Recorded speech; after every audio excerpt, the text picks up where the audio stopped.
Bonjour et bienvenue à Juste un moment. Après le Bermuda, je veux vous parler d'une autre star de la garde-robe d'été et plus précisément de celle qu'on porte en vacances, les chaussures. Aujourd'hui, on parle tongs, espadrilles, mules et méduses. Et puisqu'on est en plein dans l'esprit des vacances, sachez que vous trouverez aussi sur justunmoment.ch un cahier de vacances à télécharger gratuitement avec 5 activités ludiques de saison. Commençons par la reine de l'été, la tongue. Cette sandale toute simple avec une lanière en Y entre les doigts de pied existe depuis très longtemps. On en retrouve des traces sur des bas-reliefs égyptiens datant d'environ 3200 ans avant Jésus-Christ, à l'époque des premiers pharaons. À l'origine, elle avait une semelle tressée à partir de fibres de papyrus, maintenue par une lanière de cuir. Le mot tong, lui, vient de l'anglais thong, qui signifie lanière. La version en caoutchouc qu'on connaît aujourd'hui s'inspire des sandales japonaises traditionnelles, les zori, ramenées aux États-Unis après la Seconde Guerre mondiale, avant d'être produites en masse dans les années 1960. Pratique et légère, la tongue a conquis le monde entier. Passons à l'espadrille, une chaussure avec un peu plus d'élégance.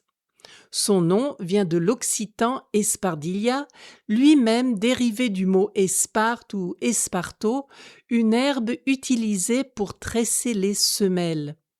Elle est originaire des Pyrénées, à cheval entre la France et l'Espagne, et daterait du XIIIe siècle. À l'origine, ce n'était pas du tout une chaussure de plage. Elle était portée par des paysans, des ouvriers et même par les troupes légères de la couronne d'Aragon. Ce n'est qu'au XXe siècle, adoptée par des stars hollywoodiennes, puis réinventée par Yves Saint-Laurent avec un talon compensé, que l'espadrille est devenue un symbole du chic estival. Ensuite, la mule. Cette chaussure qui laisse le talon libre a une histoire étonnante. Le mot viendrait du latin muleus calceus, littéralement chaussure rouge.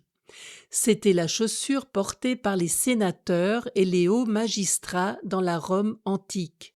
Rien à voir donc avec l'animal, la mule, résultat d'un croisement entre un âne et une jument.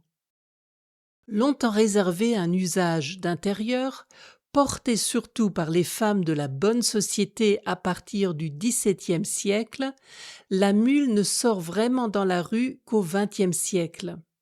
Aujourd'hui, elle se porte aussi bien en ville qu'à la plage, avec ou sans talons. Et pour finir, la plus originale de toutes, la méduse. Cette petite sandale en plastique, souvent trouée, tout le monde l'a portée enfant. Créée en 1946 en Auvergne par un artisan nommé Jean Dauphin, elle s'appelait d'abord la Sarésienne, du nom de son village d'origine. Petit à petit, le surnom Méduse s'impose, tout simplement parce que ce plastique souple, un peu translucide, fait penser à la texture flasque de l'animal marin. Un nom trouvé un peu par hasard, mais tellement logique une fois qu'on y pense.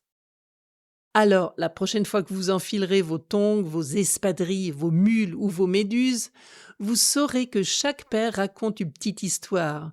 L'été a de quoi surprendre. Et vous, avez-vous trouvé chaussure à votre pied parmi toutes celles-ci? En français, cette expression veut dire trouver exactement ce qui nous convient, comme une chaussure parfaitement à votre taille. Alors, quel est votre préféré? Tongs, espadrille, mule ou méduse? Dites-le moi, j'ai hâte de savoir. Et voilà pour aujourd'hui, je vous donne rendez-vous après les vacances, c'est-à-dire le 14 août, pour un nouvel épisode de Juste un moment. D'ici là, n'oubliez pas de télécharger gratuitement votre exemplaire de cahier de vacances sur justunmoment.ch et suivez-moi sur Instagram et Facebook pour ne rater aucune nouvelle. Je vous dis à bientôt pour un autre moment ensemble.